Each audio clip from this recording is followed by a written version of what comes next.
So block 2 chapter 5 से हम शुरू करेंगे। प्रीवियस वीडियो में हमने ब्लॉक 1 चैप्टर 4 चैप्टर्स कवर कर लिए थे। अब हम इस ब्लॉक 2 में चैप्टर 5 से स्टार्ट करेंगे। So firstly Newton's law of motion and force, ये आपने पहले भी बहुत बार पढ़ चुके हैं हम ये अपनी जूनियर क्लासेस में। तो फोर्स क्या होता है ये डायरेक्ट पूछा जाता है। Inertial and non inertial frame of references, मतलब कि आपको पूछ रहे थे कि मतलब एक कार ड्राइव कर रही है कांस्टेंट स्पीड से, तो ये किसका इनर्शियल का एग्जांपल है, नॉन इनर्शियल का, तो ऐसे पूछ सकते हैं। न्यूटन्स के 3 लॉज पता होने चाहिए, फर्स्ट सेकंड थर्ड, और टर्मिनल क्वेश्चन का फर्स्ट वाला क्वेश्चन मतलब सॉल्व कर लें, बस दैट्स इट। क्योंकि कम टाइम है, मैं आपको इम्पोर्टेंट के साथ साथ जो इजी टू कवर है वो भी कंसिडर कर रही हूँ। Unit 6 applying Newton's law. तो इसका फर्स्ट है फ्रिक्शन जैसे स्टैटिक और काइनेटिक फ्रिक्शन, उनके फॉर्मूले पता होने चाहिए। Spring force F equals to -kx, मतलब ये वाला आपको पता होना चाहिए। फ्री बॉडी डायग्राम्स तो बहुत इंपॉर्टेंट है, ज़रूर पूछा जाता है।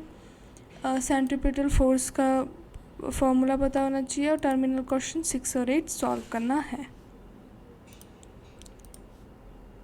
Next is unit 7 gravitation, example 7.1 solve करना है आपका, जो मतलब कि जियो सिंक्रोनस सैटेलाइट से रिलेटेड है, very important.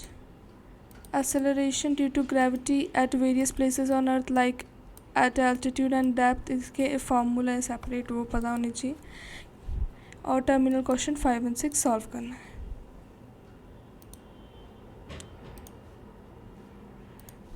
Unit 8 linear momentum and impulse, तो impulse and impulse momentum theorem पता होना चाहिए, इम्पॉर्टेंट। और टर्मिनल क्वेश्चंस में 6 और 9 मैं कंसिडर करके चल रही हूँ कि आपको अपनी जो प्रीवियस क्लासेस हैं आपकी जो उनमें आपको कुछ नॉलेज होगी, थोड़ी basic. And unit 9 work and kinetic energy, work का फॉर्मूला पता होना चाहिए, work and energy theorem. Power के 2 फॉर्मूले वो पता होना चाहिए, वर्क अपॉन टाइम और force into velocity. And SAQ 6 solve करना है, जो पावर से रिलेटेड ही है। और टर्मिनल क्वेश्चंस 5 और 8 सॉल्व करना है। बिल्कुल रियलिस्टिक प्लान है।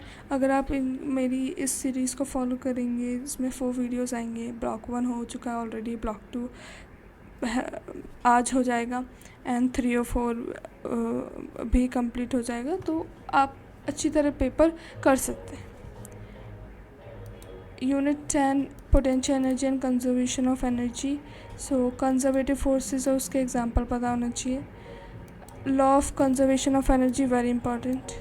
टर्मिनल क्वेश्चन नंबर 10 आपको पता होना चाहिए।